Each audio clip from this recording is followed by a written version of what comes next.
अब कुछ खबरें शोबिस की दुनिया से। पाकिस्तान सुपर लीग की मारूफ फ्रेंचाइज पेशावर ज़ल्मी ने मारूफ टिकटॉकर जन्नत मिर्जा को अपनी टीम के ऑफिशियल सोशल मीडिया एम्बेसडर मुकर्रर कर दिया। इस बात का ऐलान टीम ने अपने सोशल मीडिया प्लेटफॉर्म्स पर किया, जिसके तहत जन्नत मिर्जा PSL के 10वें सीरीज के दौरान ज़ल्मी की डिजिटल और ऑनलाइन तशरीह मुहिम का हिस्सा होंगी।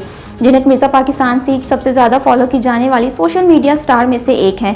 पेशावर ज़ल्मी की इस शराकत दारी का मकसद टीम की नौजवानों में मकबूलियत को मज़ीद बढ़ाना और डिजिटल प्लेटफॉर्म्स में पर अपने मद्दाहों के साथ बेहतर रवाबित कायम करना है। पेशावर ज़ल्मी ने आलमी शोहरत याफ्ता पाकिस्तानी अदाकारा माहिरा खान को टीम की ब्रांड एम्बेसडर मुकर्रर किया है। भारत फिल्म इंडस्ट्री की माजी की मकबूल तरीन हीरोइन और सैफ अली खान की वालदा शर्मिला टैगोर ने कैंसर जैसे मौजी मर्ज को शिकस्त दे दी। माजी की मकबूल अदाकारा शर्मिला टैगोर की बेटी सुहाना अली खान ने इंकशाफ किया है कि उनकी वालदा में कैंसर की तशखीस 2022 में हुई थी, जिसके बारे में किसी को बताया नहीं गया था। ताहम अब सुहाना अली खान ने इस बारे में बताते हुए कहा है कि ये सफ़र मुश्किलात से भरा हुआ था। मेरे ख़ानदान को भी ज़ाती नुकसानात का सामना करना पड़ा।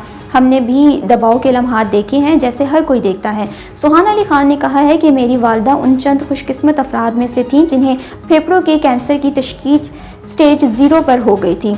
जल्द तशखीस की वजह से केमोथेरेपी या तवील इलाज की ज़रूरत नहीं पड़ी।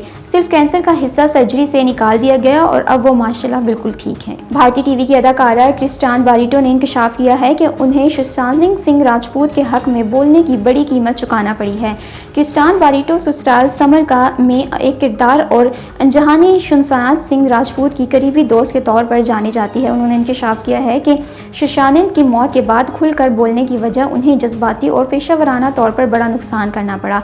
33 साल अदाकारा ने शहडोल पंडित के पॉडकास्ट अनसेंसर्ड विद शहडोल में खुलकर इजहार ख्याल करते हुए कहा कि न सिर्फ उन्हें शदीद तनकीद का सामना करना पड़ा, बल्कि कुछ डिवीजन हाउसेस ने उन्हें काम देने से भी इनकार कर दिया क्योंकि उन्होंने सुशांत के हक में आवाज़ उठाई थी।